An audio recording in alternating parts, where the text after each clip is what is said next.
There's no gavel here. You're loud enough. Yeah. Good evening, everybody. Good evening. Well, we're still waiting for one member, but we have a quorum, so why don't we start since it's about 5 minutes past 7 o'clock. Welcome to the second of our two public forums about our proposed Village Center zoning bylaw, which the Planning Board is reviewing, and with your input, we hope to have this zoning bylaw on the warrant for the town meeting at the earliest in the springtime, which would be May. So this is not for the town meeting coming up in a few weeks, in 2 weeks. We have two folks from the Central Mass Regional Planning Commission. We have Elizabeth Wood and Eli Goldman, who are going to start tonight's meeting with a presentation. If you were here for the first of the two meetings about a month ago, this will be a repeat for you, but they're going to go over what the general vision is for a village center zone, and then after they finish, we'll get into more discussion about it. And by the way, if you have come in and not signed in, please do so before the end of the meeting. Hi. Hello. As Paul said, I'm Elizabeth Wood, and this is Eli. Did anybody not pick up a map on their way in and a bylaw, a draft bylaw? Everyone's got it? Okay, great. So if you need an extra copy, we've got plenty up here today. How many of you were at the last workshop that we had? A couple of you. Okay, so I'm going to apologize in advance. We know that you were here and you're going to hear a lot of the same things that you heard at that meeting, because we need to do the presentation for everybody that's here tonight that didn't hear what a village center district is and what it could be for West Boylston.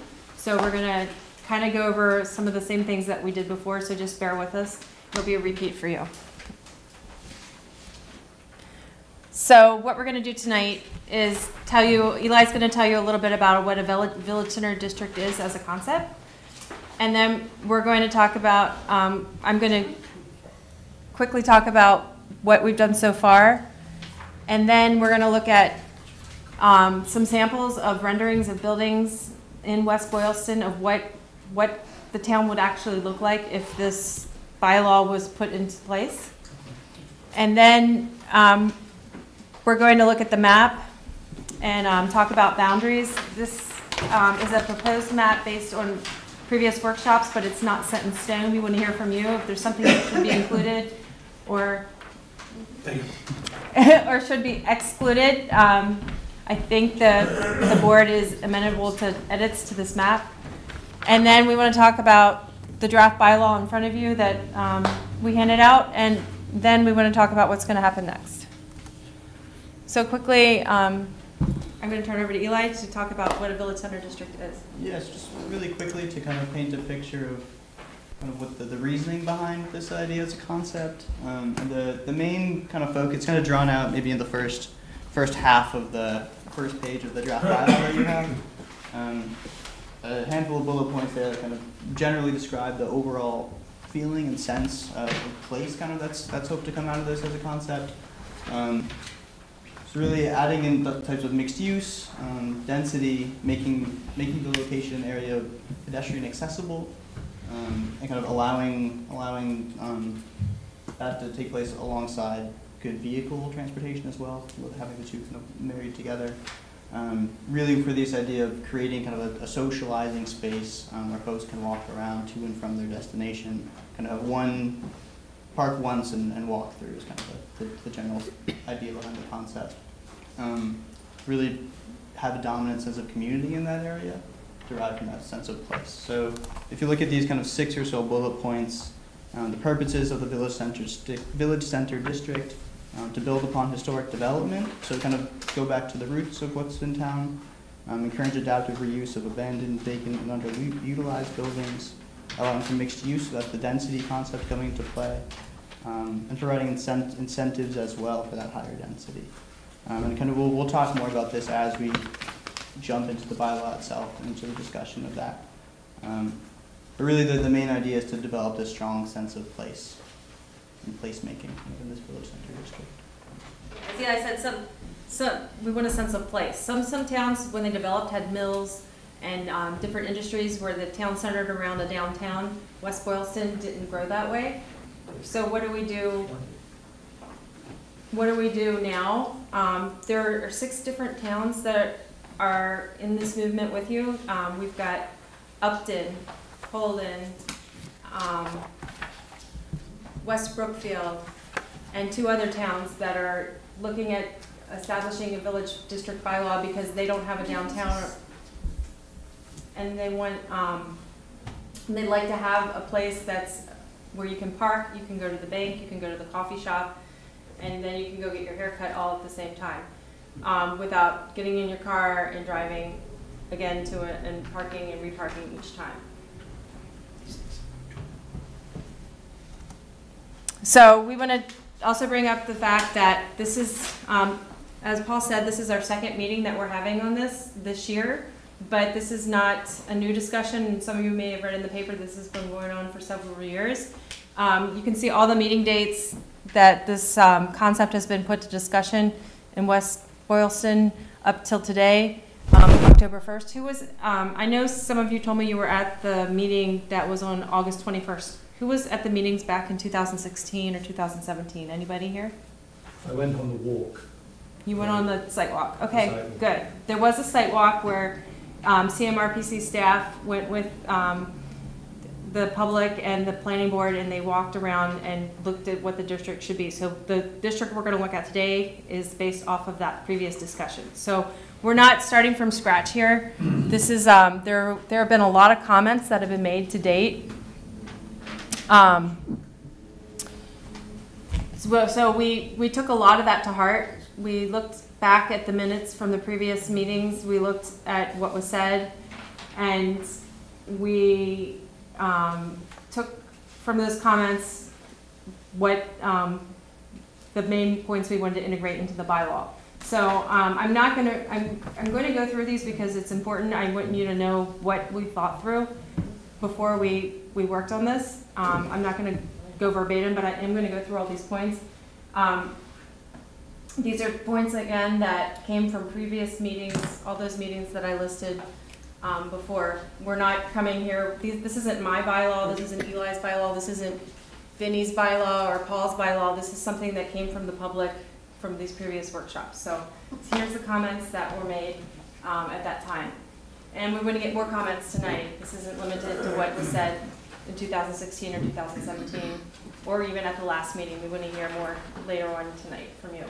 So basically, the comments that came from the public were they wanted a bylaw that would allow for off-site parking options. So if you're going to park at if you're going to visit the bank, maybe you're not going to park at the bank. Maybe you're going to park at a different business, or you're going to park in a public parking nearby and walk to the bank. And there's a site within the bylaw. There's a distance, a maximum distance that you would have to walk. We want to promote safe and adequate pedestrian circulation. That was something that was very important, and that's hard if you don't have sidewalks. That can be difficult, or if the businesses aren't close together, it's not an environment where you would like to walk from one place to another. So pedestrian circulation is something that was important to the folks that attended the other meetings. We also were told that we needed to provide clear examples of allowed and prohibited uses.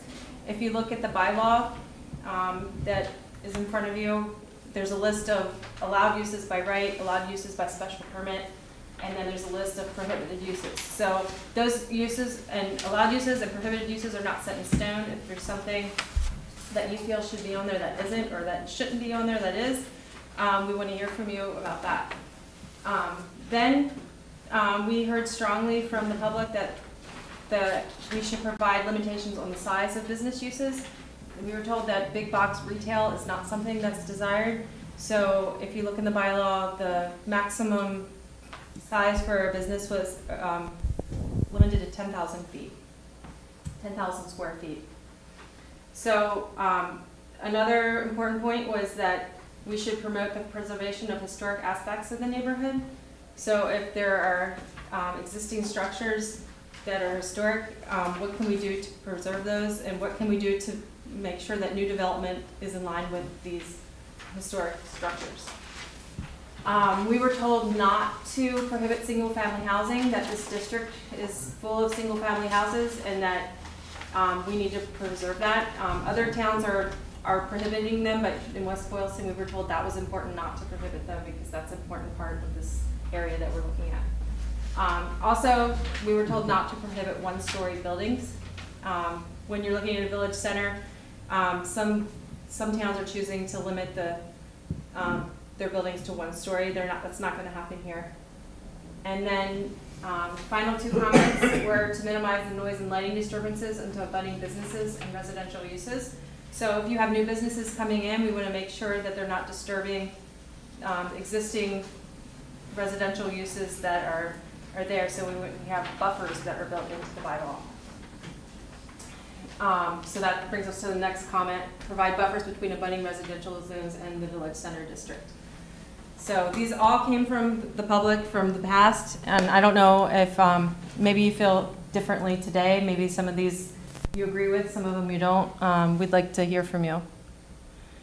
So some people, we're looking at examples of towns in Massachusetts that did have a downtown center, and Hudson, Massachusetts came to mind. Eli, did you want to go over a couple of the towns? I think you're quickly in there. it became pretty evident that maybe some of these examples weren't too great for where we are tonight. So I can jump ahead. I think this image kind of rose to the top at our last meeting.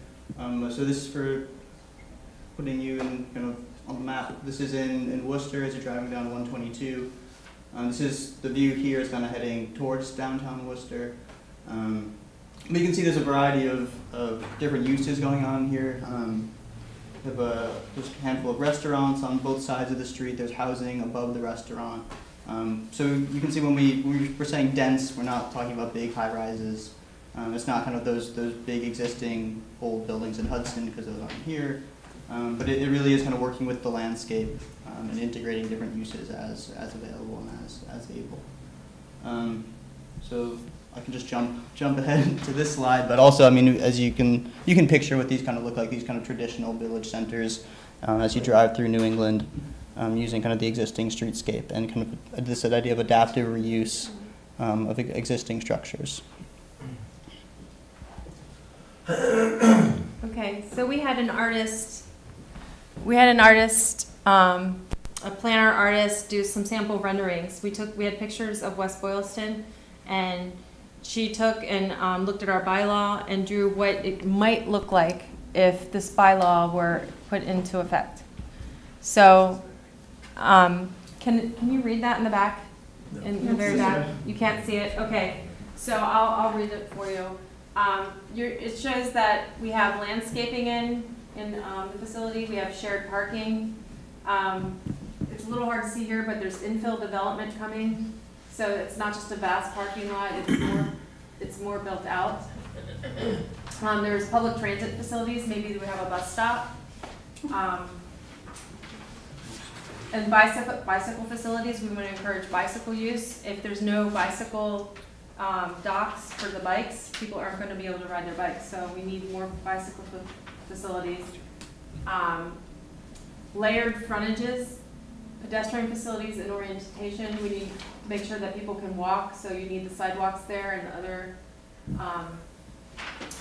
other facilities for pedestrians. And then open space and recreation. And there's a side view of that development. Some of you may start to recognize some of these from around town. Here's another closer up view of what a more dense use would look like, and it shows the pedestrian crossings and the bike lanes for bikers. I don't get what the parking lots, excuse me. I don't understand the parking lot, where is that at? Parking is going to be behind or on the sides Of what? of the buildings. Is there, so, I don't see a lot of room behind there. We can talk about it later. Okay. But that would be my question. Well, the point of the bylaw is to put the parking in the rear not in front of the buildings. Understandable. In the front, you want to have it so that you can have maybe a farmer's market or a festival or like a flea market or something up in the front, and outdoor eating areas. So tables for people to sit out and relax, have a coffee, things like that. It's all hypothetical or tracking to any particular locations within town? We had pictures taken from West Boylston, and these renderings were done based on those pictures. So you're not, does anybody recognize any of these? Yeah, that site, That's Darby's. Okay. that's Darby's, and that's the old vet center on the left side. Dr. Chajan's vet center is the white buildings in the picture on the left. And the right is Darby's building, the building where Darby's and Shannon's Pizza place. Yeah. Does that help? We'll get into and nobody is going to be forced to redevelop their property. This is something that if somebody wants to develop, then they have to follow the bylaw rules. You're not going to be told, oh, you have to make your property look like this now. If it's existing, it's grandfathered in. But anybody that wants to do a new building or an addition will have to follow the new bylaw. Now, something as simple as painting the house, putting a new roof on, getting new windowsills, that's not going to kick into the bylaw. So you can rehab the interior of the building, and not in the bylaw would not kick in. If you wanted to paint or tear down walls and reconfigure your kitchen or your bathroom, you would not have to follow this.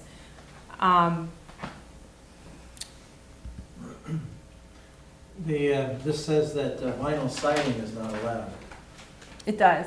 I have vinyl siding. You can keep it, and you can, Suppose I want to replace it, suppose I want to You can replace it because make you- an addition. if you make an addition, then you'd have to have something else. Really? Why? Well, that's just based on the current What's bylaw. about vinyl? Is this because it's New England?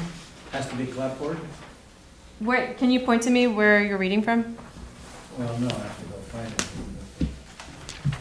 Find the section that you're looking at. This is where you need that waive strict compliance. When you find it, just pipe up. Keep his house. So here's another example of, Right here, buildings, Yeah, vinyl, unfinished metal, or fiberglass as a primary finished surface shall not be used. what page? Page 5. The second. These are design standards, Under yes. buildings. Second bullet. I know traditionally in New England, we're supposed to paint one side of our house every year, but I really don't want to do that. so- No, I understand that. Maybe maybe that's a good point. Maybe we shouldn't have that in there. Very good point. It should just be new construction. That we like. Well, new construction, if you have an addition put on, that's considered new construction. So, Or just eliminate that? yeah, we could do that, if that's what the general consensus is. How many people want to eliminate vinyl?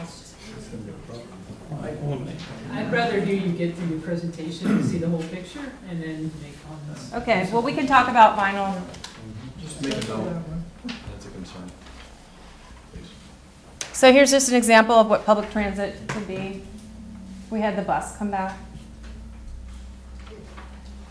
This is showing parking in the back with the businesses up front. Where is that now? That's the Douglas one. Behind That's that? actually, that's what that. That's Down the hill. down a hill. Yeah, well, you have to engineer it. It would, Does the state pay for that? Who pays for that? the developer that redevelops it. And the state pays the developer? No, if you are redeveloping your property, if the person that owns this business is deciding to redevelop their property, They pay for it. they would pay for it. Would they have? But if they're not, if they're maintaining the same business and they're not doing anything, and they're not creating a new building, then they don't have to do anything. This plan is meant to take place over the next 50 years. It's not meant to happen in 3 years or 5 years. It's gonna take several decades for the new village to develop. It's gonna be as buildings are torn down and rebuilt, and as buildings you are aware, we've been in town for 42 years. And that was a very vibrant section where Darby's is that you're talking about. You had a grocery store that had a meat market in it, the post office was there, there was a drugstore, there was a coffee shop, and somebody else helped me out here, I don't know what else. Dentist, yeah, there was Pharmacist. a whole string of things now. Would like to encourage On something both like sides that. of the street, and now it's not happening. The grocery store became a meat market, and then another meat market, and then a fish market, and they went out of business. Well, we're trying to encourage a mixed-use business, something like that. How do you get people to come in and do this? Or does that fall on us? It's by design, you put the bones in with the bylaw, Clarify that. and that, therefore, any new development coming forward is gonna have to fall under the bylaw. So it's something that, That's scary. it evolves. Yeah. I'm sorry. It evolves over a period of several decades. It doesn't happen tomorrow or next year or even in 3 years. It's a slow progression of. So you have to of really new be development. aware of the constrictions that you're voting on, correct? Of course. This is really to encourage the type of center of town that we want. It's not meant to enforce rules or restrict people in bad ways. It's more of a vision for what kind of center of town do we want. Remember when Cumberland Farms came in and wanted to put their big store next to Honey Farms? That was spoken to at the ZBA meeting a couple years ago, and every single person that spoke from the public expressed their distaste for that location. Now, Cumberland Farms found another location in town, but we felt that that location in the center of town, next to residences, was not the proper place for a big convenience store with bright lights and big air conditioning units next to people's windows, etc.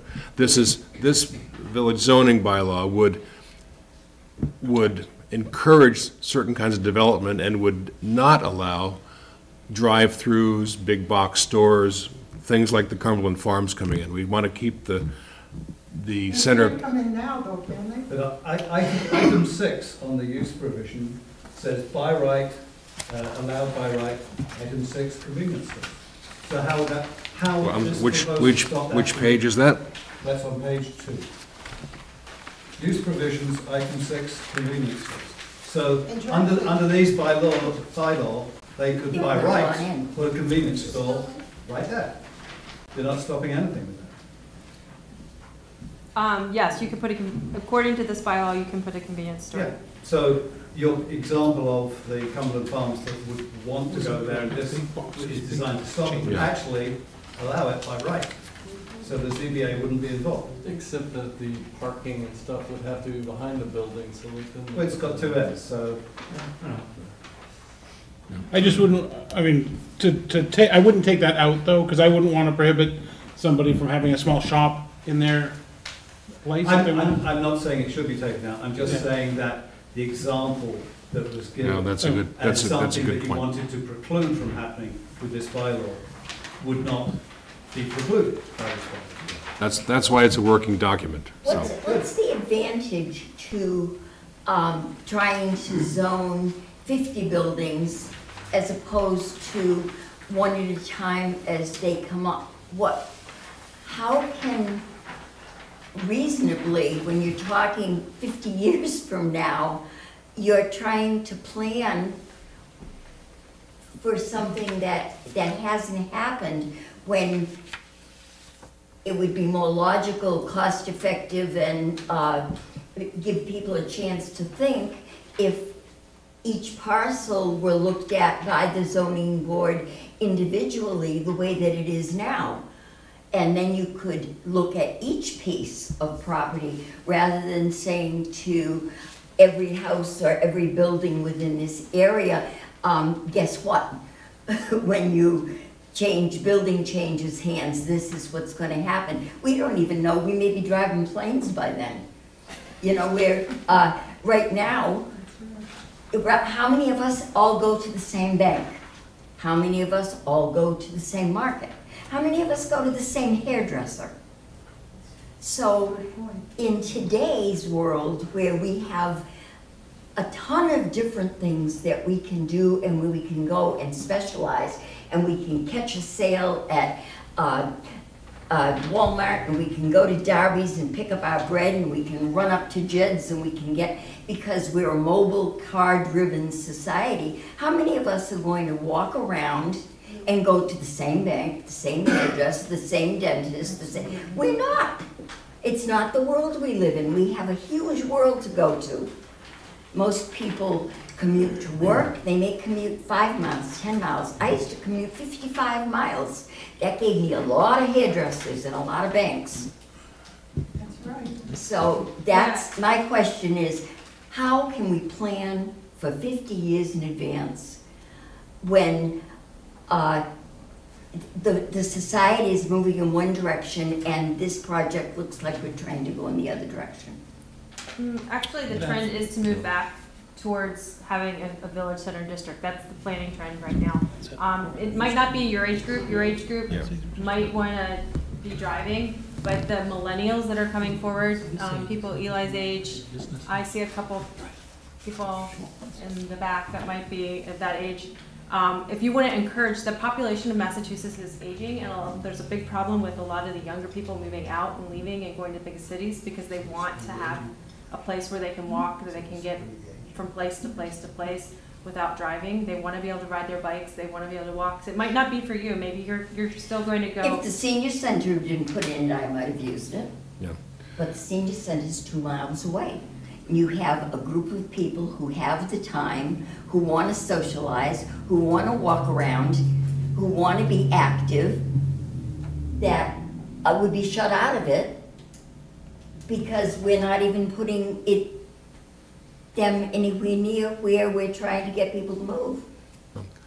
I did hear the woman talk about how things were at that corner with the, was it the red and white market or whatever it was? LaRue, Charlie LaRue. Yeah, so you had a bunch of stores there, and I think the tenor of your comment was, wouldn't it be nice if those stores were back there again? We tried. Yeah, I know, but that's the kind of development we'd like to encourage, rather than somebody tearing down 6 houses and putting up a big box store. Have you had anybody come and say, we want to start a business in downtown West Boylston? Has that happened? No, nobody comes to the planning board like that until they're ready to go, until they have definite plans. Well, they must get instructions to come to the planning board. Yeah, we've actually had like 4 or 5 of them in the last, well, probably 2 a year is what we get. We have them come in and they ask for, because they're required to file a site plan review typically. So they'll come to the planning board and ask for, what do you need, what do we need to do? What are the constrictions, limitations that you see, and they ask for feedback. They don't really come into the planning board and say, should I relocate to West Boylston? Should I bring my business here? That's a lot of the Economic Development Committee, the selectmen do that, and the building inspector handles a lot of that as well, our building department. They try to do that encouragement and walk people through the process. Has it been successful? Well, yeah. Yeah, we've got, yes, yeah, I know the plan. Curtis came into town, there's a bank right up the street that came into town when Friendlies went out. I mean, it happens, you know, people come into town. Yeah, we got the Girl Scouts, we got 5 of them in the last, 5 or 7 of them in the last year and a half. And nobody down right in the downtown area, our current downtown. The juice place, they came in. Where the market was, is now a juice place. Did you want to finish your presentation Shannon first Pizza, before we open it up next to to the questions? Shannon Pizza, there is a juice. Do we, it's up to how the board wants to proceed. Do we want to talk about, first about the bylaw and what's in the bylaw, or do we want to talk about the map and where it's located? Yeah, why don't we let Elizabeth and Eli finish their presentation, which may answer some questions, and then we'll open it up for discussion. Thank you. I think we're pretty. I think our last couple of slides are mainly the map that you have in front of you. It's probably easier to see the handout in front of you versus craning your neck around the corner. But it. At the last meeting, we were asked to overlay the zoning on top of the proposed district. So we did that. So you can see the proposed village center district zone and the underlying districts that exist there. Now, this current district was based upon the site walk that the gentleman in the middle row attended, and based on the previous workshops. So it's not set in stone. If there's areas that people think should be included or excluded, I think the board is flexible on that. So we can delve into two different conversations right now. We can delve into a conversation based on the map and where you think a new district should be, or we can go into a conceptual conversation of the draft bylaw and what you think is good, what you think is bad, what your concerns are, what questions you have. I'd like to make a comment about the map first before we start. Notice the colors here on the map. The hash area with the lines is the proposed area. Notice that there's different zones underneath there. So some of this area is zoned for business, some is general residence. And so in this area that we call the center of town, there's inconsistent zoning for what you can have. This zoning district would allow uses like a small business on the first floor and an apartment on the second floor, for example, and that's not a use which is consistent on this whole zone. It's also true that some lots currently are in more than one zone, which makes it difficult for someone to change the use of that property, for example. So one thing we're trying to do is make the zoning consistent through the center of town so that you can by right have a store, a small store like a dentist's office or something on the first floor and have someone live on the second floor without going to the ZBA for that. That would be a for right use in the district. So one purpose here is to make the zoning consistent in the center of town. Yes? Yeah, while I think this idea is great and everything, I personally kind of like the character of that section of town right now as it is. It's quiet, there's not a lot of traffic. You know, people that own houses there, I can understand they certainly don't want to have to abide by some of these bylaws in here to make changes to their houses and things like that. It has to be painted a certain way, certain shutters and things like that.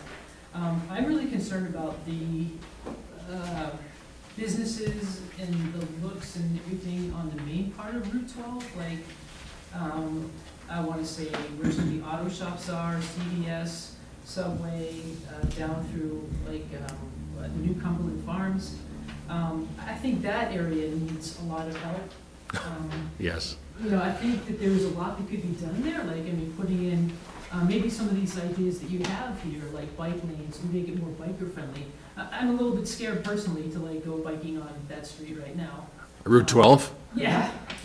And you live to tell the tale. Walking. And I think, you know, I guess what comes to mind is something, I don't know if you've been to North Conway. I mean, that's now I'm not saying that it has to look like North Conway or anything like that, we need outlet strips and all that. But, I mean, they do have nice sidewalks. I've had a friend in town, we did a lobster crawl, and we went from various establishments and walked the whole strip and sampled various lobster rolls from different places, but we could walk it and we felt safe doing that. So it would be nice to see something like that part of West Boylston revitalized and have you know, merchants go in there, maybe have some things that support local vendors and the local economy. I have a dream, and I think this is way out there, that we could open up the reservoir to kayaking. I know that's the Quabbin allows some boating. They have things in place and stuff like that. But you know, just different things to kind of like bring people to town that want to come here and experience the outdoors and maybe do some shopping and things like that. Yeah, Anyway, yeah. And of course, Route 12 is a auto-based road, not a pedestrian-based road at the moment, and that's a state road, so we can't really affect many changes on that at the moment. Is it not possible to put sidewalks in? It would be possible. Yeah. You want that, Raj, we're talking about? So we have a, what is it? Tip? Complete streets? No, complete street. Yeah. So there is a grant funding through Complete Street policy. Which is a state program. Yeah, Complete. state program, and that Complete Street policy basically allows to put sidewalks, pedestrian walks, bicycle lanes, and also rearranging the road for the cars and shared doors for the cars and pedestrians or bicycles. So this cycle, we did get some money. That money will be used near the schools for the sidewalks. So again, how much money we will get it, what the state want to do us, what project. So we did put in like 20 different projects, but we don't know. They choose the project. They give the importance for the particular projects. We don't know when we get that kind of a money. So if we get the money, yes, definitely we can do that. I just personally think that's, a better place to spend our energies and things like that. But that's me, I don't know how everybody else feels. I like that, I think. No, that's a very good idea, and that's something that the planning board has been working on for years. It's working with the state through the Mass Department of Transportation, and it's something that we're talking about potentially going for a larger grant. The town would probably have to spend the design costs up front for renovating it, changing the lanes so it's more feasible. There's a lot of pavement out there, but it's not used efficiently, and if you could split it up so that you knew that the bikes were going to be in this certain area and people were expected to stay within the center line of traffic, then it would be a whole lot safer to ride your bike up and down there. And we also would like to get, the planning board for years has been trying to get sidewalks on Route 12 whenever, like what you had said in the front, you made a comment about why don't we deal with it one site at a time. That's what we've been frustrated with as a planning board. When one of the sites on Route 12 comes in, we say, well, we want you to, while you're renovating your site, we want you to put a sidewalk in, and then they come back, what do you expect them to say? Well, it's a sidewalk to nowhere. It's not going anywhere because they are doing their little bit. We're looking in the long term, so we're now having to look at potentially putting it in a bylaw to have any renovations, site plan reviews, site plan requirements to occur on Route 12 to require a sidewalk, even though it makes perfect sense and common sense for everybody when you're thinking about it. When someone has to foot the bill for it, there's always pushback. And if it's not in a bylaw, there's not a lot of teeth for the planning board to enforce it or to force that to occur. So what we're trying to do is work on that Route 12 aspect as well, and it's another arm of this project. We don't want the same businesses, because the Route 12 business district is the same zoning as what's allowed at the Honey Farms area in the pink color, as well as over at the light plant and the Darby's area, and the dentist's office across the street. That's all the same zoning, and it really shouldn't be. It should be two different uses, and do I hear anyone that kind of disagrees with that we shouldn't have a different business district? So that's one of the aspects that we're trying to look at, is that right now it's all one business district, and those uses that are okay on Route 12 shouldn't be in this village district. Some should be, but there's a lot that shouldn't. So that's why what the initial presentation was, that we're trying to limit some of those. And we're also trying to limit the size. So you mentioned the idea of a convenience store. One of the aspects of the Honey Farms that was, the Cumberland Farms that was going in at the town center was the issue of the size of it. And it didn't fit the character in that location. So maybe we get a convenience store like we had before when Beefo was running the Meat Master there. And that was a small store. That was less than 5,000 square feet. So maybe we set the numbers down to a more reasonable size in this area, and then you can have those smaller conditional stores that might be, if they get too big, it just is overwhelming. So that's what we're really trying to do, and this is a public forum. We're looking for feedback here. This draft here is definitely going to change. The lines are probably going to change. So don't feel like it's being forced down you. This is just trying to get feedback so that we can build the best thing possible. Or I'm of the fact that we could can the whole thing and present nothing next spring. But I think we need to do some improvements based on some of the problems we currently have. So we're starting with this as the idea, and we're trying to narrow it down so that it fits West Boylston. And your feedback is really what we're looking for. Sir, in the back. Yes. So I brought up the vinyl siding issue because, what happens here, what concerns me, is I'm a residential owner inside the district. It looks to me like there's going to be another layer of approval that's going to have to happen for me to maintain my property. And No. that kind of scares me. So, well, I mean, my house was built in 1820, is it historical? This It's is, registered. this is not a, Vinyl siding, I got vinyl siding on it. From the 1820s, that's old vinyl siding. That's right, it's got vinyl siding. It's, right, so, and I think that's where we're trying to, No, in some towns, they have historical districts, and they're That's a fondly problem. referred to as historical districts. this is, And it has to do with the fact that there's this layer, this new layer of Well, approval. that's not, That's what not we're- this. that's not what we're doing That's not- here. That's not, we're not making it a historical district where we're trying to make the houses stay the same forever.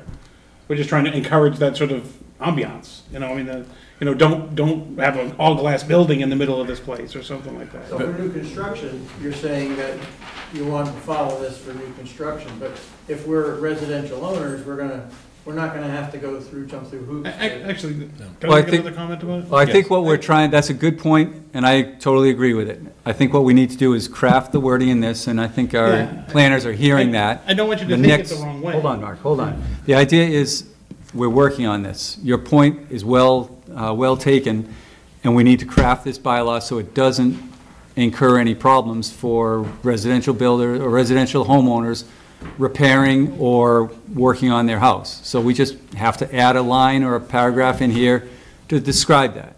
So there's no need to get wound up about it. We just, like I said, this is a draft, and we can add that to it, and that's something that I have a concern as well, is that we don't need to get into what color are you gonna paint your house, what shutters are you gonna use. The planning board, I'm an engineer, and I don't ever claim to have any artistic license with anything. I don't know what looks good or what looks bad, so I wouldn't want to be put on the spot to say this color is not appropriate or that one is not. So we don't want to get into that, and we want to make this bylaw say that, so we need to make sure that the wording is redone to make that happen. And Vinnie's point was good. We don't want the same business zoning along Route 12 that we have here. I think that, well, hopefully many of us could agree that it's a different type of district than along Route 12. Mark, you had something to say? Yeah, well, the first part was, don't take it the wrong way, like we're trying to impose something. I mean, when I came into the whole project, it was more of a project to preserve sort of the character there and not let the Honey Farms or Honey Farms there, but the big Cumberland Farms or the gas station and everything, we don't want that kind of thing in there. We don't want the place to be mowed down and, something real commercial put in. We're trying to preserve that, and it's a wonderful point that this zoning, the pink districts, is the same that would allow that, just like on Route 12.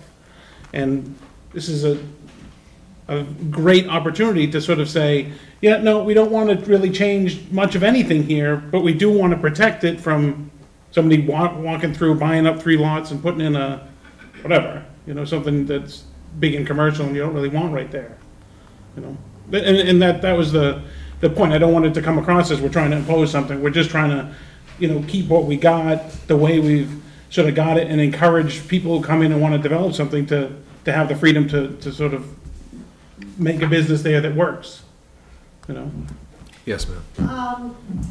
Right now, could somebody do that?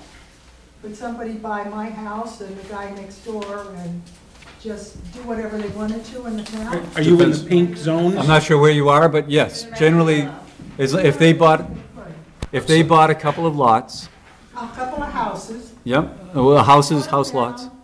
And wanted to put up some kind of a big to-do, they can do that. If their use is within that zoning district, yes. I mean, there may be, I'm not exactly sure where you live, but I think you might be outside the zones. I am outside. So, but the idea is that if you're in the I don't know if I want to zone. be inside or not, is the only- Right, well, your lot was in my head. It's possible that you might want to, but we need to word it so you do want to. That's the way I see it, is that we want to make it so that it's good for you, good for your neighbors, it's good for everybody. Yes, sir. Just a point, I've heard this said many times, that you basically want things not to change too much from the way that they are. Looking at this map, one thing that jumps out there's two big blocks of business areas, separated by general residence. Why does the village have to be contiguous? If the whole point is that you're going to have parking lots and things are all going to be clustered together, why can't you have two clusters separated by general residence? You can. You can. I mean, you look at the map, that's what it looks like now. Well, that's what it is now, but Yeah, there are if you businesses look- there if that you look at- kind of shouldn't be. On the walk, we had actual land use, and that also has business concentration, residential concentration. I mean, I think this speaks to the extent of the map, that perhaps this is too big of a bite. Perhaps it might be easier to maintain the existing character by saying, let's do some here, let's do some there, and if there is pressure for them to join up over the decades that the young lady was talking about, then we can work to do it. Because I think if I was in the yellow zone between the two big pink zones, I'd be very worried about my property value, because I would see myself getting squeezed there. And I just want to say something that speaks to property values and time. One of the biggest examples of this type of village planning is an ideal site. It's brand new build. Planning started almost 50 years ago with somebody who had a huge fortune and a very, very long range view. And this was the village of Poundbury in Dorset in England. And planning started 40 years ago. It is only now that the property values in Poundbury have caught up with the property values in the town of Dorchester, which it's adjacent to. Now, the person who was behind this was the Prince of Wales. He put in the Duchy of Cornwall's money, hand chose architects, hand chose town planners. We're going to have exactly this sort of a village, walkable, all the mixed use, etc., etc. And it's taken 40 years for it to show not even any benefit, but just to match the performance of the traditional town that it's adjacent to. So I think we have to be careful here to take a very, very long view on this, which speaks to caution, and perhaps doing a bit less rather than a bit more, because you can always add a bit more on later. What do we do about the businesses that currently exist in the general residence zone? Well, what are you doing about them at the moment? This, No, I mean, they exist there. I know that there are certain dentist offices and things like that are operating just fine. If there are, as the lady in front of me said, if there are individual zoning issues, that's what the ZBA is for. That's their job.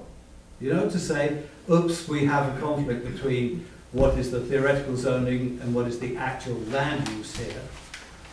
If there are those conflicts, perhaps they should be addressed. Now, perhaps you can't get state money to do that. Perhaps you can't get these nice people from the state to work on this on your behalf, but that's probably the best way to ensure that the character of the centre of town is preserved, if that's what your intent is.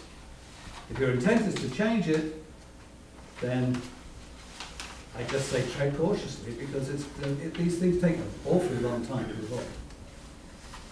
Okay. Sir? Yeah, I'm in favor of the village center district concept. I happen to be on Central Street in the residential district, and if it allows more flexibility, that's great.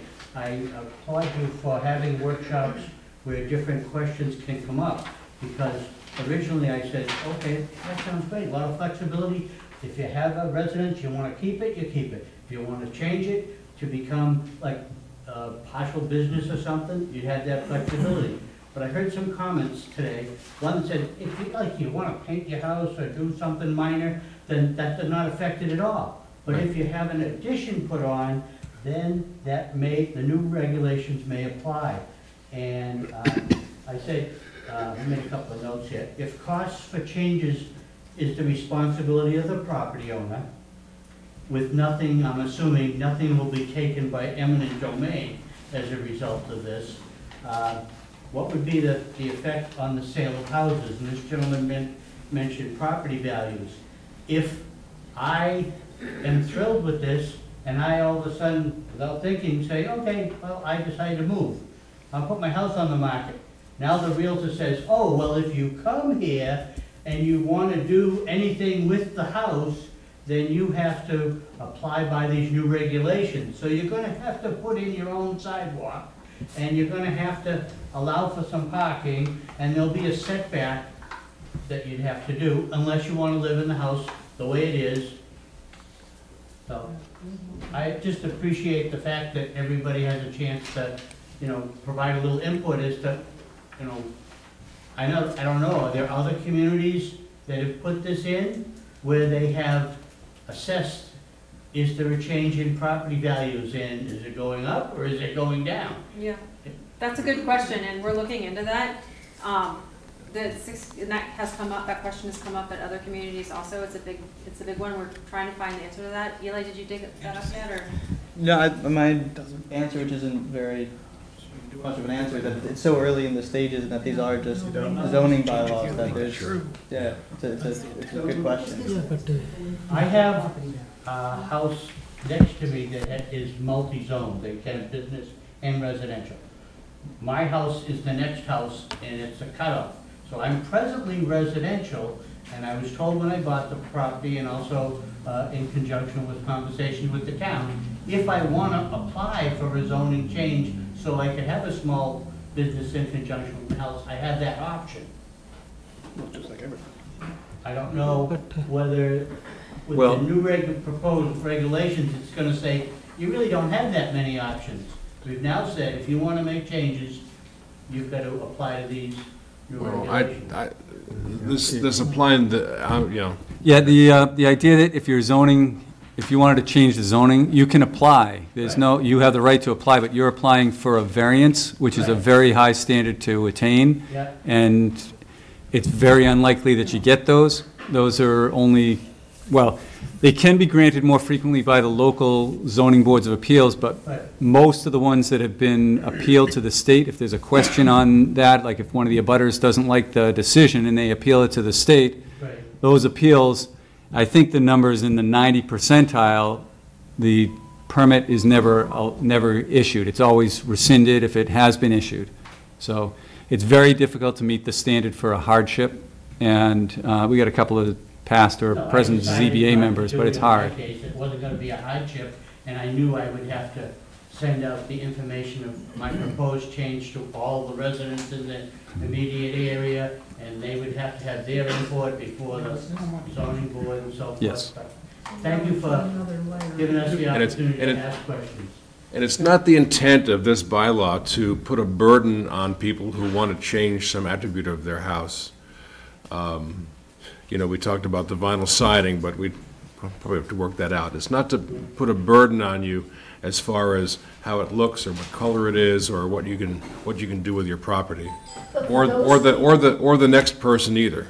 For those people who are in the area that's residential now, that things would change for them, that means that someone could be living in that area perfectly happily, and their neighbor on both sides decide that they want to sell their homes, and a residential home could find itself with businesses on both sides when the way that it's done now is at least the person would have a say on whether they want a business on both sides.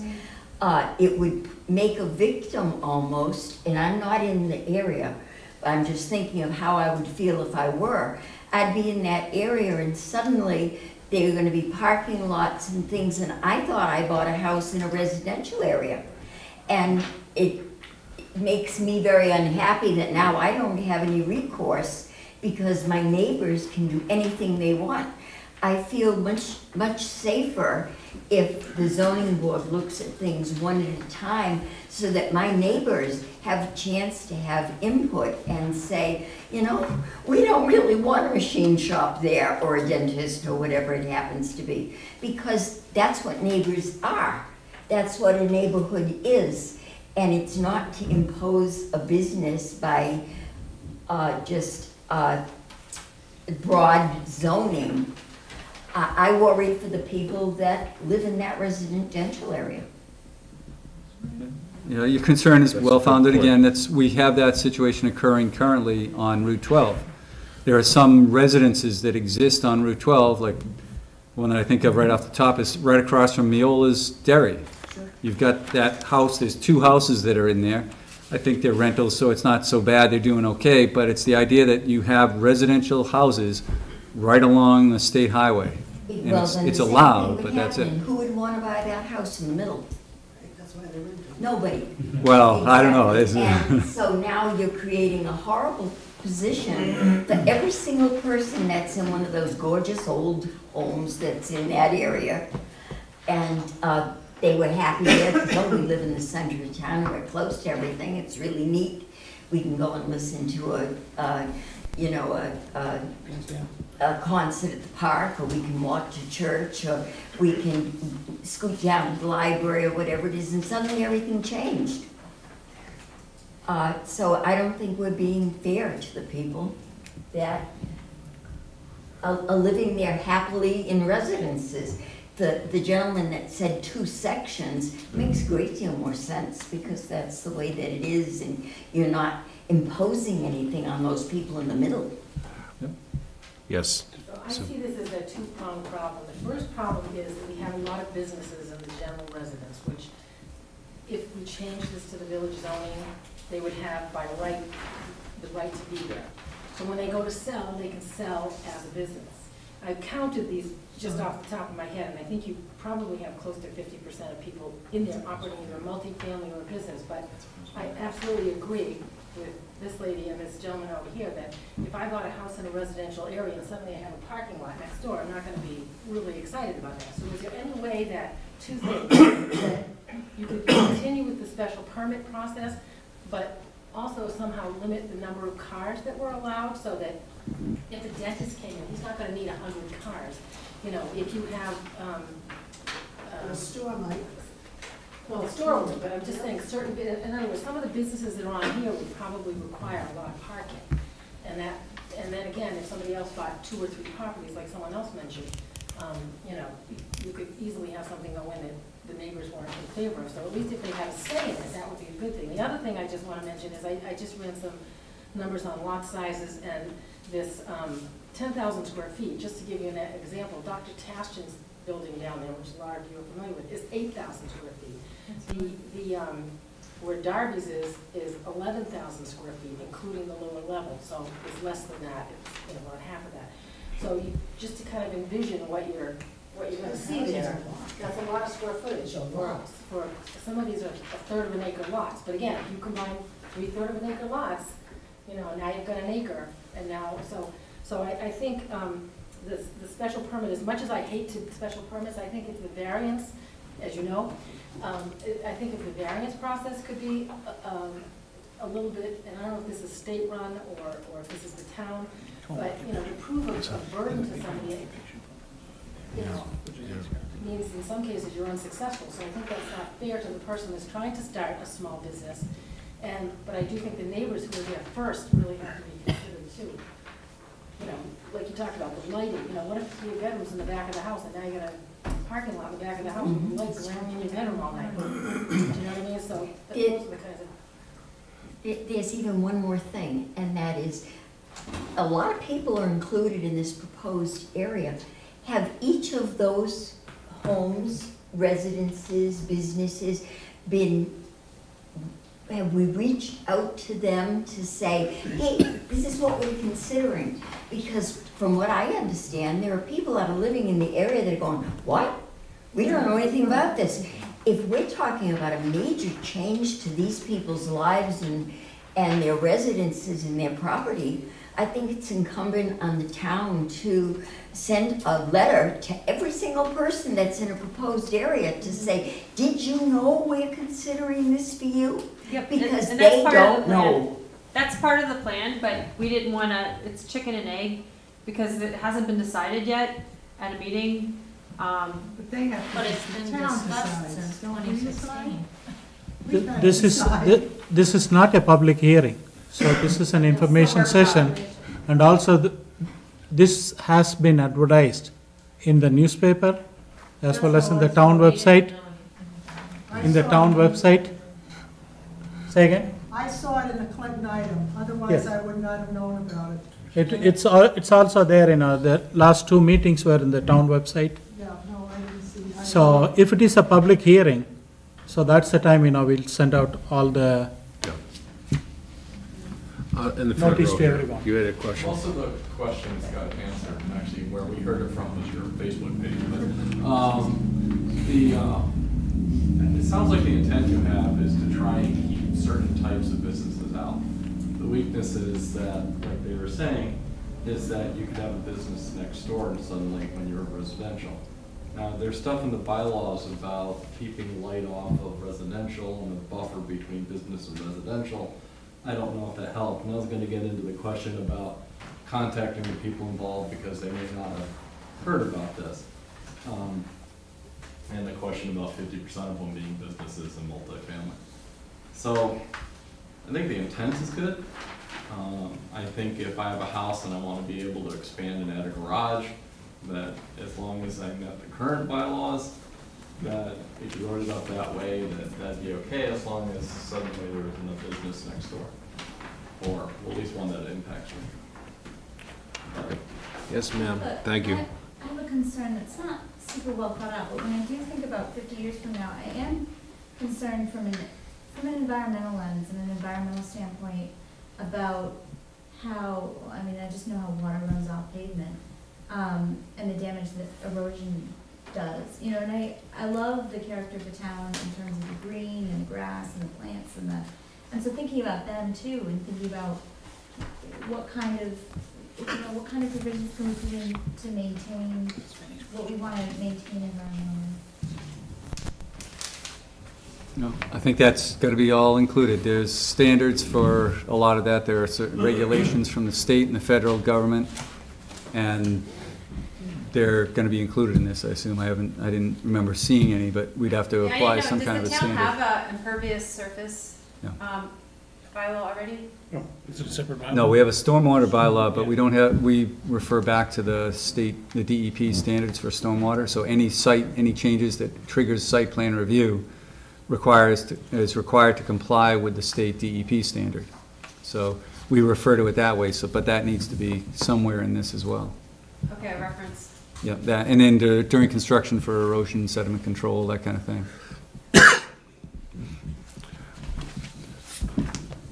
Did you have more slides you wanted to show? No. Okay. that's another question. In the back? Somebody, yes. I can't see you, but I just have to put in my 2 cents. I've lived here for 66 years, in the center of town. It was a tree-lined, beautiful street. It is no longer a tree-lined, beautiful street. And I do not want to see what I'm dealing with lights and traffic anywhere along here. I really don't want to see other people have to deal with what I'm dealing with. And to say that you can actually have dry cleaners. Do you ever smell the outside of a dry cleaner? I wouldn't want that next door to me. I wouldn't want a convenience store, any stores next to me. So you really have to think about this, guys. You really do. You're going to be ruining the center of town. Anyway, I had to say that. Thank you. okay, thank you.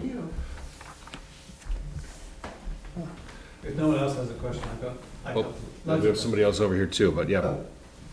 You can fight it out. No, go ahead, you go ahead. Well, my question was my first question was very simple, is that when we were first talking about this, when we did the walk, it was being discussed in terms of being a zoning overlay.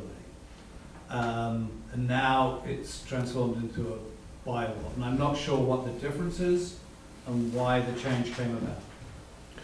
Can you explain the difference between? Yeah. You want to take that, Elizabeth, or? Well, I know that if it's an overlay, you're going to have to enforce, say like we put this as an overlay, you would still enforce all of the regulations from the business district and from the residence district. Okay. If you have a straight bylaw, they no longer have to abide by what the business district says and what the general residence district says. I mean, you would only go by what this current bylaw says.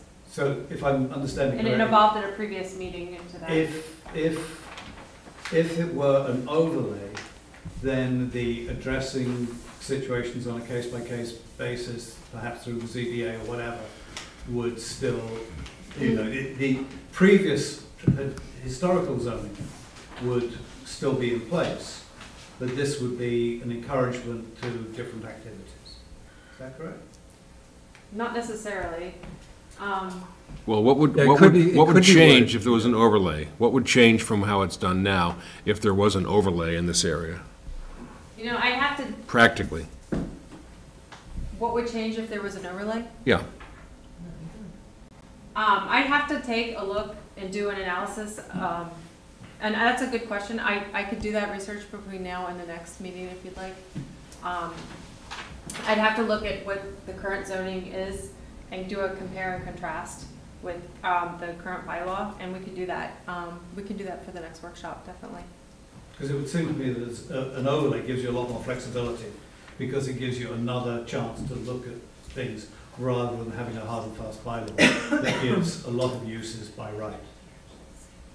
Chris? I mean, I'm not sure. I think something needs to be done. I don't think this is the answer. I mean, and I think, how many more of these workshops? You've been doing this since 2016. I mean, 12. when do you, 2012, we looked at it the first 2012, time. so, I mean, There's only 12 when are you workshops. gonna have, when are you gonna stop having everybody come out and talk about this? And, you know, she's talking about another workshop. But first of all, when you look at the uses, when have we seen small banks, small pharmacies, small grocery stores, small convenience stores? I mean, I don't know, 10,000 square feet, that seems pretty big. That is And big. that's adjustable. I mean, But- if that's but too then if you big, make it- but then if you what make is the it size? 5,000 square feet, no one's gonna make money.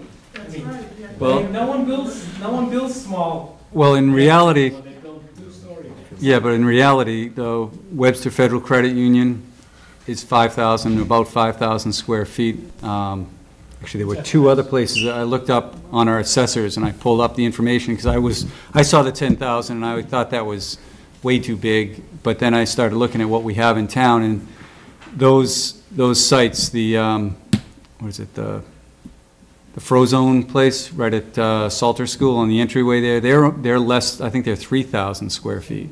So they're small, and that's kind of the size that I would be looking for. I wouldn't be looking for 10,000, but we had to come up with a number for the draft, so what was proposed is 10,000. I would like to go down to 5 or 3, but Then you just- it all depends.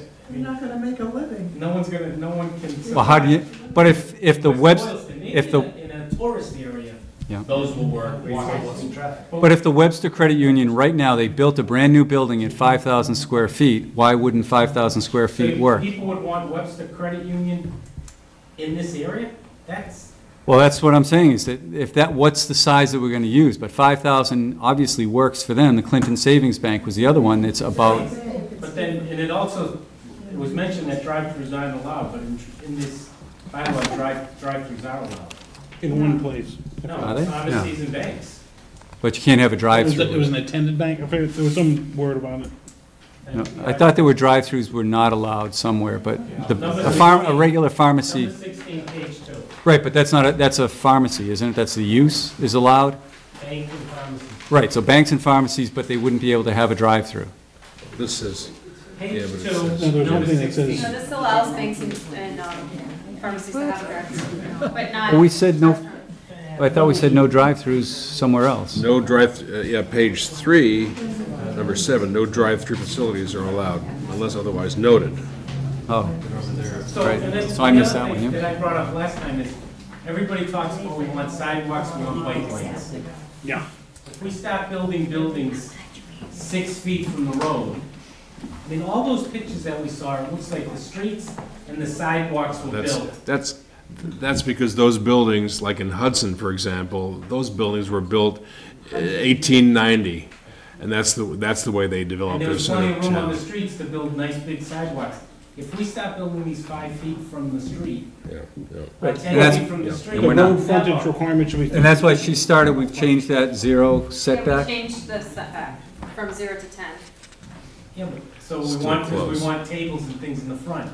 But if in 5 years from now, we want to build sidewalks, Now the sidewalks at the front door of the business. Well, there are sidewalks currently there on Central Street. It's just No, wide but, open. well, that's wide open, yeah, but there'd be sidewalks to protect from hitting that stupid telephone pole in the front there. Do you know that from experience, personally? Not yet, no, I'm afraid to. In the back right here. Yep. My name is Bill Chevalier, and I probably own more buildings in this district, maybe not more acreage, but I own more buildings in this district than anybody in there. I own the Race Furniture Building, I own the house next to it, the house next to that, and 2 more on Church Street. So I've got a lot at stake with whatever happens here. And I got a few comments. I'm not saying I would be opposed to this, something like this. I think the idea of what the board's trying to do, I think, is probably somewhat admirable in the sense of what, they're trying to exclude some things and try to promote other things. I think and I understand what the idea is behind it. In general terms, I think this area is well developed. Well developed to the sense that it was well developed at the turn of the century, 1900, not 2000. There's a comment about single-family homes, and you try to make an accommodation for that by right, when actually the majority of the homes that I look at in this district are multifamily, not single-family. There are a lot of single-family, but most of them are multifamily. The businesses in the residential district, now I may be wrong, Sue may be able to correct me, but I know there's Bobby Dunn's, there's Win Handy's, and Duncan Gillies is kind of on the edge of it, but I don't think there's much else in there in terms of business. That is in the general residence overlay part of this, that central area. There's a church. There are areas that are excluded, like the Masonic Temple, the Oddfellows Hall. Those are non-profit type things today, but if you're looking at 50 years out, if they have to go out of business like the Baptist Church did and sold to the Masons, maybe the Masons aren't going to be able to function there at some point, and that property is going to have to be sold. It'll be sold to somebody private, should that be included. The old train station, Wellmark's property, that's clearly commercial, and that abuts my property through across the street. But that screams for having something to be able to cross over there. If you were to choose to develop that, and maybe somebody develops my property down the road. So I mean, if this is going to happen, those areas I think should be included as well. As far as I made notes as everybody was talking here, so just bear with me for a second.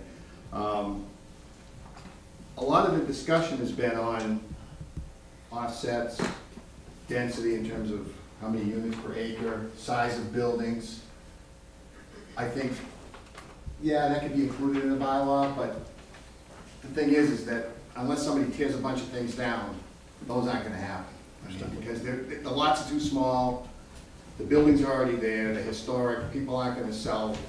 It's not going to be practical for somebody to buy 2 of those big Victorian houses in the center of town, tear them down and put in a CVS, because it's not going to have a traffic count. It's not going to happen. I mean, that's why it hasn't happened now. I mean, the owner, Russ Armstrong, that owns most of the center of town, he struggles to get tenants in there all the time. He's been lucky. He's got Dr. Casey in there. He took that whole building over. When I was a kid growing up, there was a beauty shop, there was a plumber, there was a barber shop, there was a drugstore, there was a real estate office, and across the parking lot was a post office. That's what was there when I was a kid, all right? It just so happens that Dr. Casey's pretty successful. He's pretty much taken over that whole corner, and that's what's in there. Across the street, Russ has done a good job of trying to develop that property and try to get multi-tenants in there. And like Sue said, when you start combining the size of that, when you limit to 10,000 feet, is it 10,000 a unit? If you're talking about a multi-unit building like Russ's across the street, they used to talk about Astor being in it. I go back, I remember Central Market, okay? But that building is over 10,000 square feet. Are we going to include that in the size of the type of building where it's going to be multi-use? Sort of like a mini strip mall, I guess, I can understand that you probably want to try to avoid buildings like the steel building that's down behind Marlene's Beauty Shop. I mean, I would think that's the type of thing you'd want to try to avoid. The size of the building's probably not as critical, but it's a steel building. I would love to show you guys what I had planned for that property when I used to own that.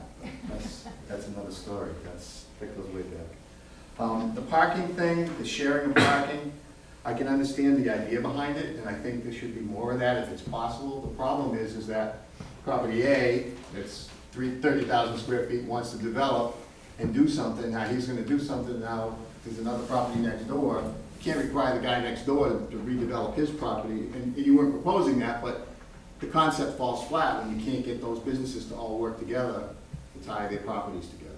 So the existing use, and Vinny, I mentioned at the meeting the other night, I own the Race Furniture Building. That building screams for residential upstairs and commercial downstairs, which is part of what this is proposing.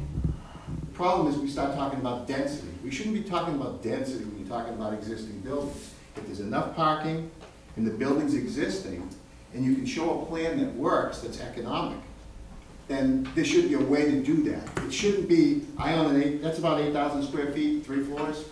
I shouldn't have to meet so many square foot of lot to put a unit in there, because the building's already there. So let people, Miola's Dairy is another one I think that screams that way too. It's a big building, it's a tough use. It was a great dairy, but that screams for something else. So let's encourage, whatever we're thinking, let's encourage our existing buildings to be developed, and forget about the density. Let's look at what's right, what fits.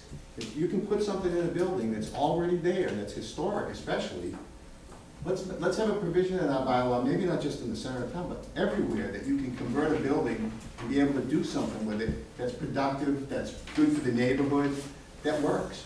So I think that's just part of the thinking that should go on in a district like this that's got a lot of existing stuff. I mentioned the multifamily stuff. The multifamily on this is by special permit. You've already made an accommodation for single family, but most of the buildings most of the houses are multifamily already. They're 2, 3, or 4 unit buildings. So if we're going to have something by right, we should be able to have by right to have multifamily in a district that's pretty much mostly multifamily. Drive up and down Prospect Street, Central Street. You get up into the Worcester Street end of this, and some of the houses maybe around Route 12 are single family, but for the most part, all those houses down Central Street, Crescent Street, Prospect Street, they're all multifamily, or businesses. And that's okay.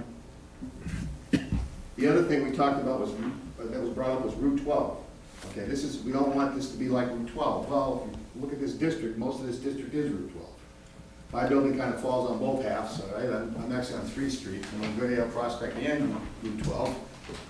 But there's got to be if we're going to restrict Route 12, how do you do what you want to do on Route 12 with the topography that's there already, the same as you're doing where Russ Armstrong's property is in the center of town? I mean, they're 2 different things. I don't know that a district like this covering both of those areas works. I understand what you're trying to do.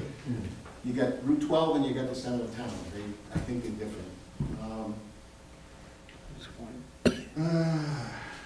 Well, to address that Route 12 thing, when we were looking at that, we were trying to accommodate some of the known problems, because right now, you had mentioned the Reservoir Garage and the property next to them. Right now, they're not they have a variance, but they're not in compliance with zoning because they're in a general residence district. So part of this, the extent of this zone was to try to correct known problems. Yeah. And if we could do that by changing the allowed uses, that's what we were trying to accommodate as well. But like you found, for years I said that side of Route 12 should be, the business zone should connect between the two, but I mean, I know that's it doesn't have the restrictions that the village zone would have, but I agree that at least that side of Route 12 should be business of some form or another.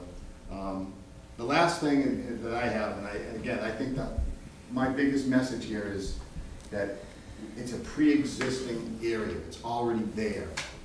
We should be doing something in bylaw language. And I'm a former selectman and former chairman of the zoning board, so I do know the zoning bylaws a little bit. But there should be something in there that encourages people with buildings, and not just mine. I'm speaking here a little selfishly that I own a building. It's a good-sized building that screams for another use other than just a retail. It was a furniture business. I'm 3rd generation that owned it, and now it's an antique store. But but it literally screams to have residents, at least in the upper floors, if not the whole building. And I see other buildings on Route 12, you know, the old dairy, you know, is all residential. I mean, you know, that goes way back, Vinny, I'm sorry. No, that's right, yeah. There was wood before it was brick, and it's in a different neighborhood. But anyway, the last thing I have is the elephant in the room in this picture, is that blue line that runs down the middle of this picture. No map that you draw up should be drawn up without an overlay of tone map. Because you just took 800 feet of that district and made it 0 road. What? Can you? The water. Say again? There is a brook. It runs down from Church Street and runs down along where that GR is in the map, along Route 12, and runs out beyond the town barn. Listen. Draw up 800 foot wide. It's actually more than 800 when you conclude the width of the brook. But it's 400 feet on either side. That's a Cohen. That's all Cohen property. And if anybody needs a lesson in Cohen, we've got an expert on the right side of the table up there, so he can explain what the restrictions are in that 800-foot swath. And that's pretty substantial for this village district. I think it's one of the big elephants in the room on this map, because it includes a lot of properties. Doesn't include mine, ironically, but it doesn't do it. And that's my 2 cents. I'm not saying I'm opposed to this. I'm opposed to the concept of trying to do something down there, but I think it should be really geared toward what's already there, not somebody coming in and tearing down something and reconfiguring and putting parking. If it's already there, let's work with people to try to do something to make it better and encourage people. Make it easy for somebody to spend money on their property and not harder. Let's not add more things. Extra site plan, extra special permit provisions. That's all, I call it, it's money you spend before you put dirt out of the ground. It's all paperwork. All that stuff that you have to do in advance, all the site plan stuff. I understand it's important, but it should be made easier for this kind of stuff, because it's not CVS and Walmart and the bigger companies that are coming in, banks that are coming in that have the funds to be able to do all this stuff. It's guys like me that don't have $20 or $30 or $40,000 to put into the planning part of renovating my 7,000 square foot building, for the site. Add architecture to that and other things. There's a lot of soft costs involved in trying to do and stuff. And we want to try to, if you want to really do what you're trying to do, encourage people to do what they already have there. And let's make it work. I'm not exactly sure how you write that. Well, that's what that was my question back to you, is that I like the ideas, but yeah. The devil's in the details. It's like when we're trying to write this, the idea of whether it said drive-through or not, no drive-through, you got to read every detail in it, and it's very difficult to be flexible and still protect the town's interests, because the people that want to play nice will play nice anyway. It's the ones that are wiggly that we need to have the rules for. And you know, the thing is too, is that if you look at some of the history of what goes on, and Route 12 is a pretty good example of it, the bigger buildings where people have, companies have the money, like the CVS's and the Dairy Queens and the companies that have had the money to be able to spend on all the soft costs on the front and to be able to do all the site work that is a result of all the soft costs in the front.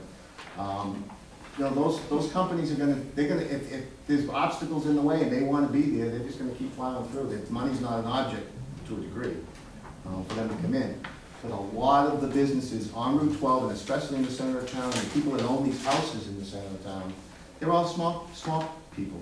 Sue owns property there. We're all townies, or maybe we live outside of town, but we're small property owners. We don't have the kind of funds that a national company has to come in and do certain things. Like, if you put a bylaw in to build sidewalks, well, that sidewalk, what's it going to cost for 150 or 200 feet of sidewalk for a guy that, like me, I'd have to not do it because I couldn't afford to build a sidewalk. So CVS, hey, they'll build a sidewalk, not a problem. But the next guy down, one of those single-family houses, Toppin, or one of those houses in that area, if somebody's going to go in there and a mom-and-pop type operation and put a small business in there, they're not going to be able to afford to build a sidewalk on Route 12 with a couple hundred feet in there. So it's just things like that. I think we really have to concentrate on encouraging in this area, encourage the people that are there. You've got residential people here that are speaking up that I agree with them, and that from the Congregational Church to Duncan Gillies. I mean, there was a doctor's office in there that's gone. There's a photographer on the other side of the street, but there's pretty much nothing else other than multifamily in that strip. Anyway, I've said enough. Thank you. Yes, ma'am. I just want to enter into the conversation of a real problem that we have now, and I want to be sure that it's taken into consideration, and that is the library parking. Oh. And when I hear some of the things that we're talking about tonight, it's going to create even more of a problem with the parking at the library. So as a trustee, I just want to put that on the table and not let it get away from anyone, okay?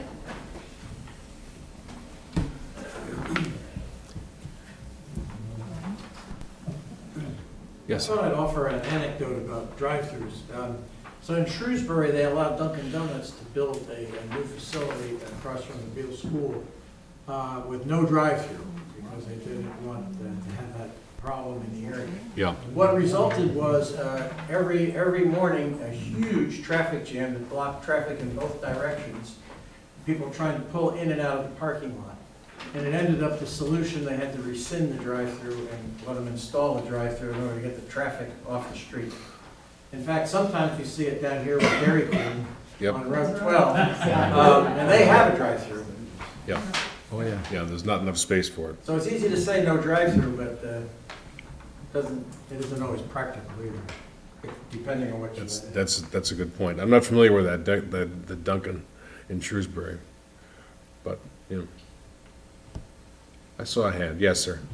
You guys have used the proposed Cumberland Farms as an example a couple times.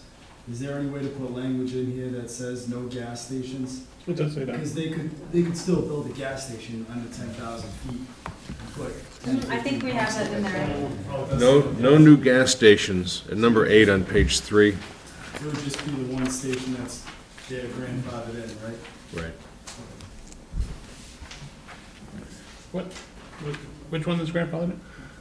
The one next to the next pool. John Cumberland. Yep. Yeah. That's a low volume place. Any other? I have a few questions. Okay. Vinny? I had a question.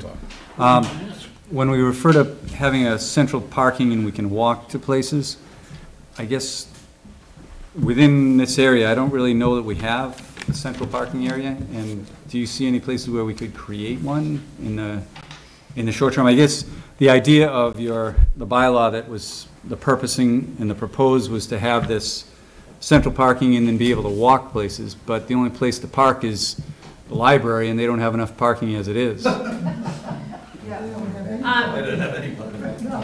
can map that out for the next workshop. We can put it on the map, proposed central parking area, and I can do a rendering. We can do a rendering with. But just to sketch in, maybe the land use, the idea of pulling out that old land use of what the existing use is now and have available parking at each site. So if you have a land use where it's a multi-residence, how much parking is there, maybe calculate the parking that's available and then see how much we might need. Because a lot of the problem that I see is we've got Crescent Street is the main drag to get people to the town schools, the elementary school, the middle school, and the high school. So there's traffic going down that road. So we can't really make that a windy little quiet road. The buses go down there, the parents go to get the kids, and there's a lot of traffic going down Crescent. So how do we incorporate that whole idea into the idea of having walkable areas? Because the kids come down from the school and go to Darby's all the time, and they love stopping in there and going into Shannon's Pizza. It's a half day of school, you get tons of kids coming down for that. Goodell Park. Oh, there's a parking lot. One problem is how do you have central parking when you have 2 state roads going through this, crisscrossing this district? The other was,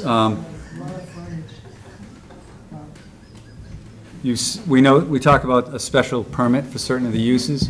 What are the criteria to deny a special permit? Is there we should probably put in some criteria. I know there are state requirements for special permits, but do we have any experience with specific criteria to be used for the special permit that we reference here? Because some of them aren't that bad, and other ones you don't really even want to consider too much. Who needs a special permit? Some of these were by right and others were by special permit. And just because they ask, do we give them a special permit? Right. Or are there criteria that we use to evaluate? Helpful if it listed that in there. The criteria are just, Yeah, criteria for denial. Yeah, things to review, that kind of thing.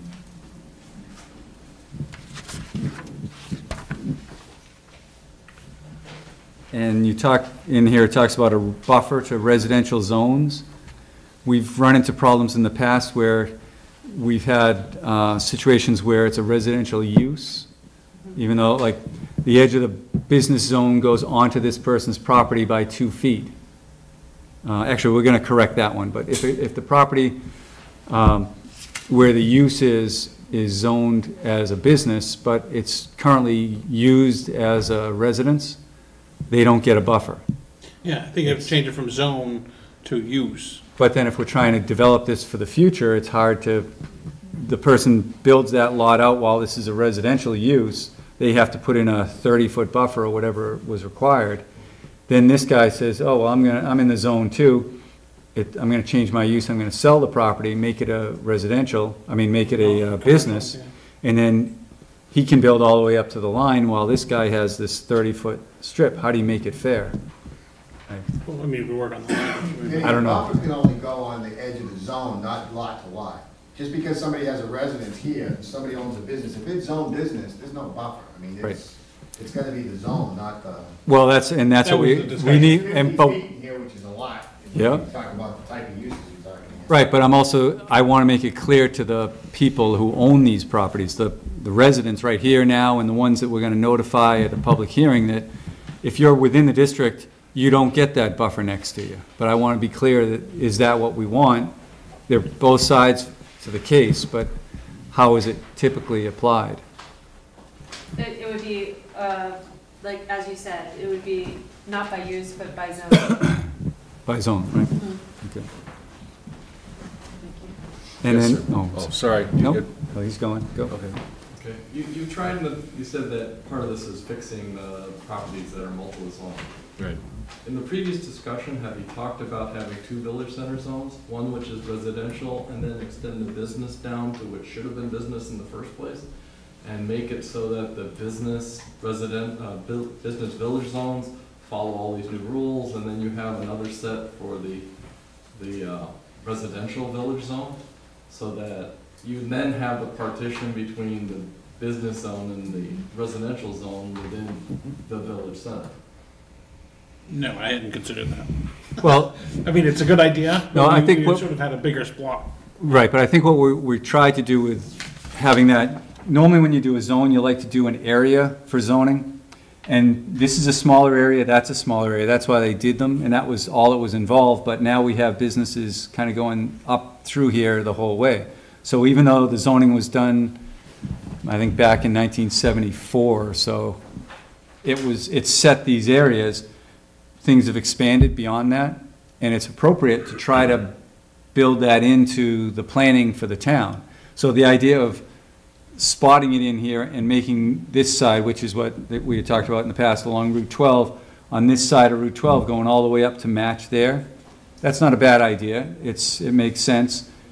But you then have this whole village town common area. The town common area, it's owned by the town, so there's not really going to be any development in that area. So we may want to, I'm not sure if it would make sense to color that, to make it more understandable, to have like a green area where it's owned by the town, and that's probably not going to change when it's a town common. It's just that if you have the two zones, you now have a buffer. You have the business versus residential within your village center, so those by zone rules would now suddenly apply. Yep. And maybe deals with those problems. Well, wouldn't you end up with sort of this, a donut? You'd have the outside of Route 12, or the western side of Route 12, eastern side of Route 12, and the western side of Central Street, and then you just have the general residence in the middle. Yeah. Would still be general residence. Right. Well, I think what we want to do is we can look at land use, then we can kind of see what is a business, what's multifamily residential, because the general residence allows multifamily residential. Yeah. So that, if it's mostly multifamily residential, we don't need to change the zoning in the general residence district. It's those spot businesses that are in there that we need to look at that and see if that creates a shape that we can work So you around. want a current land use map? A current, yes, current land. use. So I think the gentleman had one from I have previous year. one from 2005 that was given out during the war. But it's gonna be different now, so, yeah. Right. But that might help you people with the concern about the property. Yeah, that's great. I think we used that before, and that's why we lumped it all together, because there was a lot of it. Similar with the two pink walls with residential in between. And I think that would confirm the theory that, yeah, there's a lot of multiple residential bits in the middle of this. Right. And then, Vinny, are you aware of any other businesses, when you take that side of Route 12, you get Bobby Dunn, and in the center of town, you get Duncan, and maybe the next house, I guess. You got Duncan Gillies, you've got the next house over wants to be a business. Yeah, but I'm just saying, And I you've got- thought there was, we got, what's his name across the way? Not Haddad, Win Handy. Yeah, that's what I was saying, that Wynn's photography business. And then, I'm not sure what else. A lot of times you end up having the small home occupations, and they'd be happy to be in a business zone to get a little bit more, because there was some questions in the past where a plumbing store wanted to go into a couple of the areas. If I remember right, there was a plumber that had owned property or does own property in the area. He'd like to have his office there, but it's currently a general residence district, so he couldn't do it. So that's the thing, that's why we're trying to get feedback, because if everyone here owned a piece of property and wanted to change it over to a business, there would be a lot less concern from them as business owners, but we're hearing that we have residences there, and people like their residences there. I like living very close to this whole site myself and being able to walk and do the things that I do. So that's why we're here again, is just to get the feedback, and I think it's very helpful. So, I was just going to make a suggestion, sort of, again, as devil's advocate, if you decided to actually change that whole zoning area to do maybe a sliding scale based on square footage of the lots, and then restrict what could go in there. So, I mean, really restrict. And then if somebody wanted something besides that, then go for the special permit and, you know, get the neighbors involved. Something like that. You know, if you have 0 to 1/3 of an acre, you can do this, this, and this. If you have, you know, 1/3 to 1/2 an acre, you can do this, this, and this.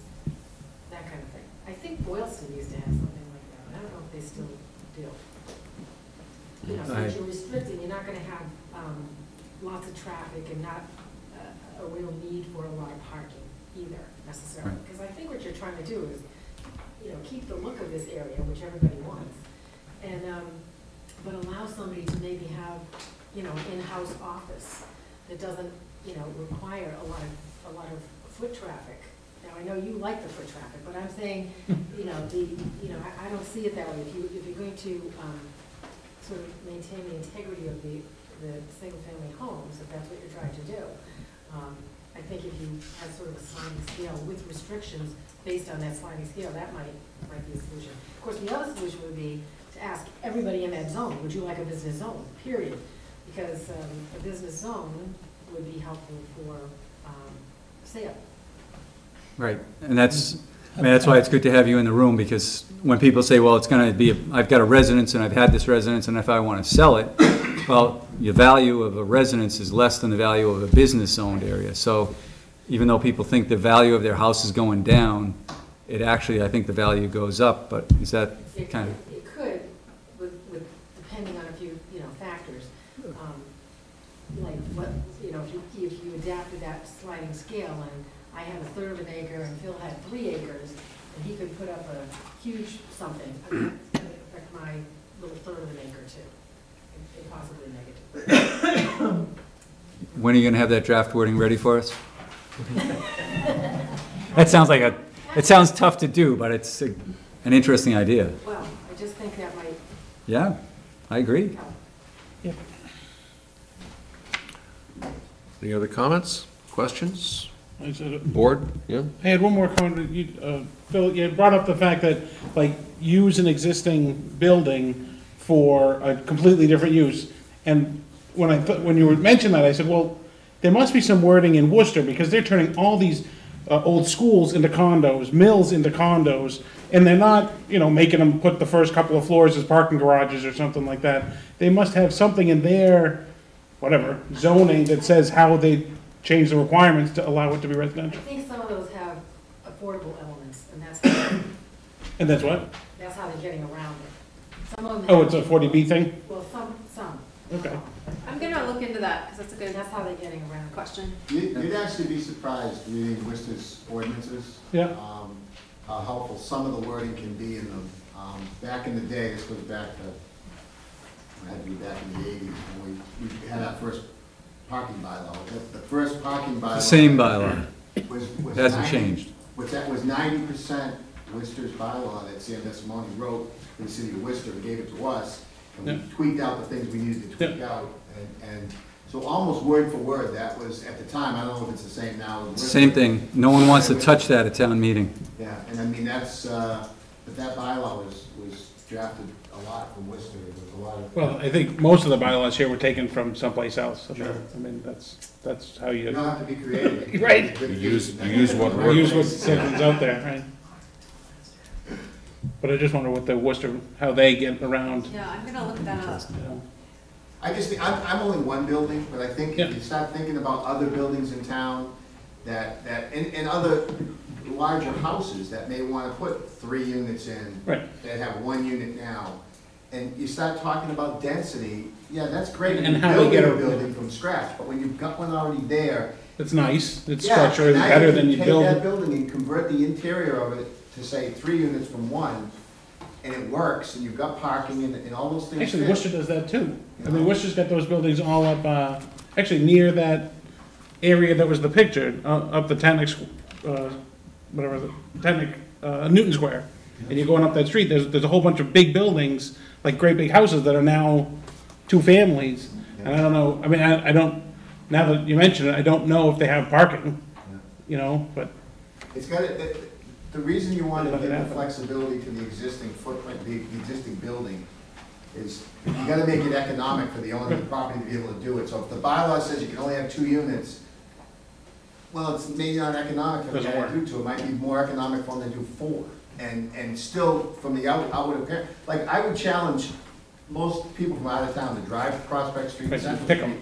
and tell me which units, how many units are in each one of those houses. And you'd be surprised how many are in those houses. I mean, I know because I grew up here, but. The only way they probably tell is by how many cars are out front. Could be. Parking out in the street. Or electric. By the library. That's how you tell. Yeah, that's a.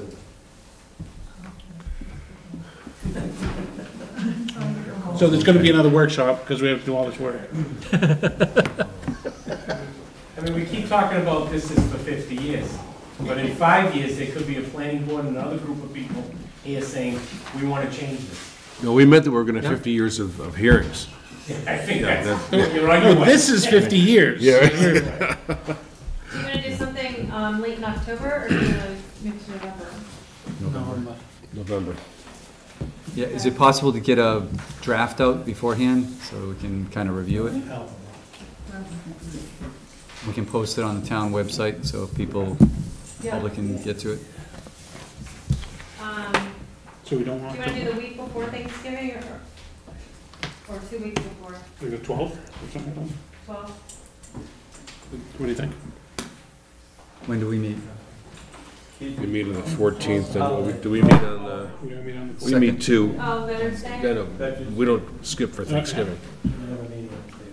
14th and 28th in November.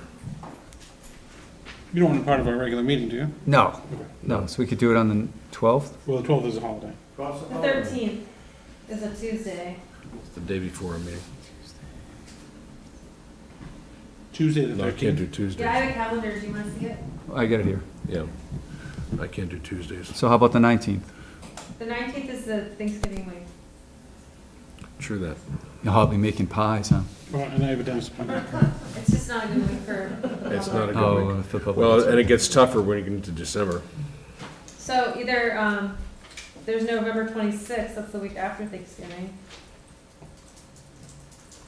Now we're losing a lot of time. Or there's November 13th. The You wanna do 26th is Tuesday fine. the 13th? But if we get a draft to review beforehand, we're not really losing time, we can have like concrete edits, that kind of stuff. 26th? Monday, November 26th? Going once? Sold. Sold. At 7 o'clock? Mm-hmm. And you want a hearing or a workshop? No, I think it's a workshop. Workshop. Yeah, workshop. How's our budget for hearings, workshops, your time? Is how much? I'll check that. I'll have to check it. I didn't check it for today. I think we're okay. I'd like to, I'm sorry, Sue? Would it behoove the board or somebody, Anita or somebody to send out letters to everybody in that zone? Because if everybody in that zone agrees to it, then we don't have to come anymore. But, you know, so if they're just aware of the. Well, it's not a hearing. It's just an information So I guess session. it's just telling We still you send what letters. As a courtesy, You can, I'll send letters. yeah. I never send letters. well, it's good to get the opinions before Oh, rather no, than no. later. They're just getting on me for not sending letters. I mean, this one had a good amount of publicity. We had folks who came last time who said, I'm bringing all my friends next time. It was in the paper. I think, why not we send the letters? What is stopping? And my husband. You think Anita We got only a very few. You're a from the- selectman, can you get Anita to do it? No, it's a planning board thing, why the town administrator has to do it. I think the question is the cost. Right, that's Yeah. it. That's, you gonna send it for returns, or you gonna send? No, just a regular way. Just a nothing letter. Is there gonna be how about the electric bill? Can we throw something in the electric bill for free? Is that how it works? I know I see a You can, bunch. But you're gonna be in the same boat. You can mail them a letter, you can knock on their doors, you're not gonna get them to come yet. I think neighbors have said, I've talked to neighbors, did they come? No. Right. I mean, so what's better than someone telling you about a meeting? That's true. A letter on your kitchen table. is So now we gotta go to every place? Yeah. You know, When you're trick or Mark treating, will- combine, Yeah, send yeah, that. trick or treating, yeah. hand it out. I'm gonna instead get a of- lot of candy. We'll have to talk about that. Okay. Unless there's additional comments from CMRPC folks or the public, I'd like to thank you all for coming, letting us know how you feel. This is what we want. We want to make sure this is not something that we're forcing down you. We want to make sure that it's good. Thank you very much. Thank you. Does it have to go to town meeting?